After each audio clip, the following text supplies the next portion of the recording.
चीन का इतिहास पुरातात्विक साक्ष्यों के आधार पर चीन में मानव बसाव लगभग 22.5 लाख साल पुराना है। चीन की सभ्यता विश्व की पुरातनतम सभ्यताओं में से एक है। यह उन गिने चुने सभ्यताओं में एक है जिन्होंने प्राचीन काल में अपना स्वतंत्र लेखन पद्धति का विकास किया। अन्य सभ्यताओं के नाम हैं प्राचीन भारत, सिंधु घाटी सभ्यता, मेसोपोटामिया, मिस्र और माया। चीनी लिपि अब भी चीन, जापान के साथ साथ आंशिक रूप से कोरिया तथा वियतनाम में प्रयुक्त होती है। चीन के राजवंशों की राज्य सीमाएं प्रागैतिहासिक काल संपादित करें।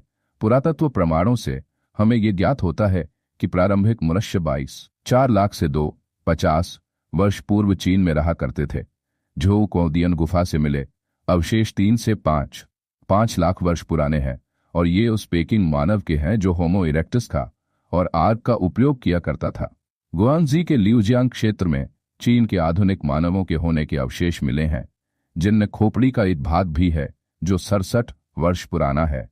यद्यपि लिउजियांग से मिले अवशेषों को लेकर कुछ विवाद है, लेकिन जापान के ओकिनावा के मिनातोगावा से मिले एक कंकाल की आयु 650 से 16 वर्ष है, यानी कि आधुनिक मानव उस समय से पूर्व चीन पहुंच चुके थे। वंशगत शासन संपादित करें। चीनी परंपराओं में जिया सिया वंश को प्रथम माना जाता है और इसे मिथकीय ही समझा जाता रहा, जब तक कि हेनान प्रांत के एर्लिटो में पुरातात्विक खुदाइयों में कांस्य युगीन स्थलों के प्रमाण नहीं मिले। पुरातत्वविदों को अब तक की खुदाइयों में नगरीय स्थलों के अवशेष, कांसे के औजार और उन स्थानों पर समाधि स्थल मिले हैं जिन्हें प्राचीन लेखों में जिया वंश से संबंधित माना जाता है। लेकिन इन अवशेषों की प्रामाणिकता तब तक नहीं हो सकती जब तक कि जिया काल से कोई लिखित अवशेष नहीं मिलते। किन वंश के मिट्टी के बने हजारों मानवाकार योद्धाओं में से कुछ 210 ईसा पूर्व दूसरा वंश शान, जो कि कुछ कलहकारी था, 18वीं से 12वीं शताब्दी ईसा पूर्व पूर्वी चीन की पीली नदी किनारे बसा।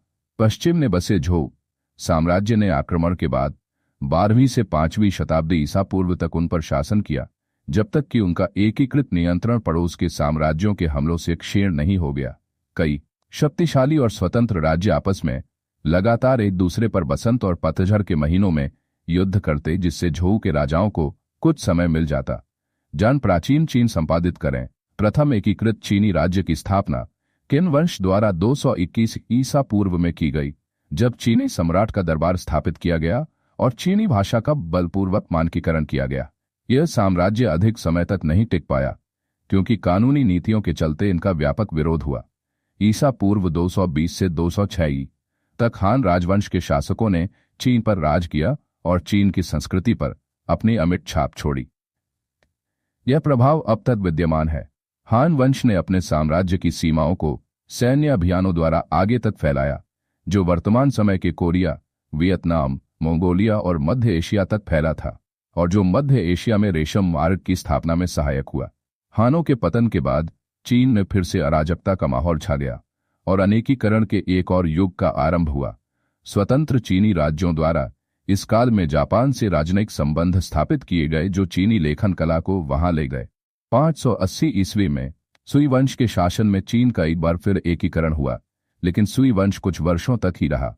598 से 614 ईस्वी और गोगुरियो सुई युद्धों में हार के बाद सुई वंश का पतन हो गया। इसके बाद के तेंग और सोंग वंशों के शासन में चीनी संस्कृति और प्रौद्योगिकी अपने चरम पर पहुंचे। सोंग वंश विश्व इतिहास की पहली ऐसी सरकार थी जिसने कागजी मुद्रा जारी की और पहली ऐसी चीनी नागरिक व्यवस्था थी जिसने स्थायी नौसेना की स्थापना की। 10वीं और 11वीं शताब्दी में चीन की जनसंख्या दोगुनी हो गई। इस वृद्धि का मुख्य कारण था चावल की खेती का मध्य और दक्षिणी चीन तक फैलाव और खाद्य सामग्री का बहुतायत में उत्पादन। उत्तरी सोंग वंश की सीमाओं में ही 10 करोड़ लोग रहते थे। सोंग वंश चीन का सांस्कृतिक रूप से स्वर्णिम काल था, जब चीन में कला, साहित्य और सामाजिक जीवन में बहुत उन्नति हुई। 7वीं से 12वीं सदी तक चीन विश्व का सबसे सुसंस्कृत देश बन गया। मध्यकालीन चीन संपादित करें। 1271 में मंगोल सरदार कुबलाई खान ने युआन राजवंश की स्थापना की, जिसने 1279 तक सोंग वंश को सत्ता से हटाकर अपना आधिपत्य कायम किया। एक किसान ने 1368 में मंगोलों को भगा दिया और मिंग राजवंश की स्थापना की, जो 1664 तक चला। मंचू लोगों के द्वारा स्थापित क्विंग राजवंश ने चीन पर 1911 तक राज किया, जो चीन का अंतिम वंश था। युआन शासन 1279-1368 ये संपादित करें। 13वीं सदी से पश्चिमी देशों ने चीन से संबंध कायम करने का प्रयास किया।